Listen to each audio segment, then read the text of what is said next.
ആരോഗ്യമന്ത്രി വീണ ജോർജിനെ പിന്തുണച്ച് CPIM-ഉം LDF-ഉം ഒറ്റക്കെട്ടായി രംഗത്ത്. മന്ത്രി രാജിവെക്കേണ്ട കാര്യമില്ല എന്ന CPIM ജനറൽ സെക്രട്ടറി. വിശദീകരണ യോഗം സംഘടിപ്പിക്കാൻ ഒരുങ്ങുകയാണ് പത്തനംതിട്ടയിലെ LDF.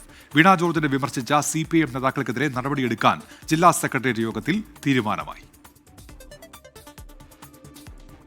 കോട്ടയം മെഡിക്കൽ കോളേജ് വിഷയത്തിൽ CPIM സംസ്ഥാന നേതൃത്വവും ജില്ലാ നേതൃത്വവും ആരോഗ്യമന്ത്രിക്ക് പൂർണ്ണ പിന്തുണയുമായി രംഗത്തെത്തിയതിനു പിന്നാലെയാണ് കേന്ദ്ര നേതൃത്വവും പിന്തുണച്ചിരിക്കുന്നത്. മന്ത്രി രാജിവെക്കേണ്ട കാര്യമില്ലെന്ന CPIM general secretary MA baby. കേരളത്തിലെ ആരോഗ്യ മേഖല ഇന്ത്യയിലെ മറ്റെല്ലാ സംസ്ഥാനങ്ങളെയും അപേക്ഷിച്ച് വളരെ മികച്ചതാണെന്ന് പറയുമ്പോഴും കേരളത്തിലെ ആരോഗ്യ മേഖലയിൽ ഈ പ്രശ്നങ്ങളുണ്ട്. ആ പ്രശ്നങ്ങൾ പരിഹരിക്കാനാണ് ആത്മാർത്ഥമായിട്ട് കേരളത്തിലെ ഇടതുപക്ഷ ജനാധിപത്യ മുന്നണി ഗവൺമെൻറ് ശ്രമിക്കുന്നത്. അപ്പോൾ അതിൽ ആ ശ്രമങ്ങൾ വേണ്ടത്ര വേഗതയിലല്ലാത്ത പ്രശ്നമുണ്ടോ തുടങ്ങിയ കാര്യങ്ങൾ നമുക്ക് ചർച്ച ചെയ്യാൻ പരിഹാരം ഉണ്ടാക്കാം. കേരളത്തിലെ ആരോഗ്യ മേഖലയുടെ മികവിനെ ഇടിച്ചു കാണിക്കുന്നതിനകത്ത് ഞാൻ ഒട്ടും യോജിക്കുന്നില്ല. ഈ മന്ത്രി രാജിവെക്കേണ്ട യാതൊരു ആവശ്യവുമില്ല, അത്രയേ ഉള്ളൂ.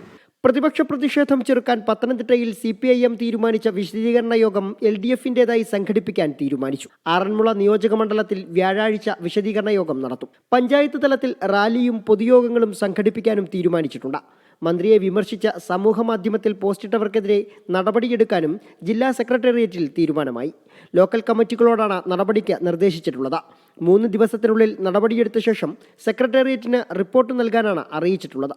24 പത്തനംതിട്ട.